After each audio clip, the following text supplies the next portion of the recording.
ஒரு ஊரில் ராஜாராணி இருப்பாங்களாம். அவங்க குதிரையில் வேகமாக அப்படியே சவாரி செஞ்சுட்டே வருவாங்களாம் ஸ்பீடாக.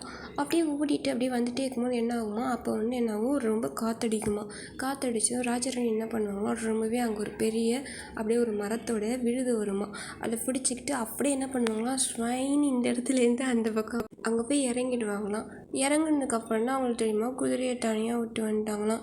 உடனே அப்புறம் அந்த ராணிமா நான் வரமாட்டேன் குதிரை இல்லாமல் அப்படின்னு சொல்லிகிட்டே இருந்தாங்களாம். உடனே கோவப்பட்ட ராஜா, நீ அந்த குதிரையோட இருந்துக்கோ அப்படின்னு சொல்லி கோவத்தோடு என்ன பண்ணுவாராம், அப்படியே கிளம்பி அவர் பாட்டி போயிடுவாராம். இந்த ராணிமாவுக்கு ரொம்ப சிரமமாக இருக்குமா.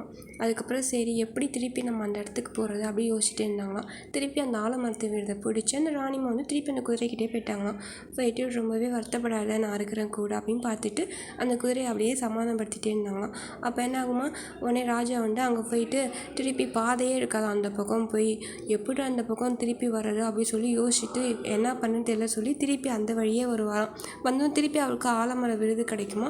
அது வழியாக திருப்பி ஸ்வைன்னு அவரும் ஏறி ராணிமாவோட சேர்ந்து திருப்பி பழையபடியே இடத்துக்கு போயிடுவாங்க. அப்படியே அந்த ஸ்டோரியை முடிச்சிடுவாங்க.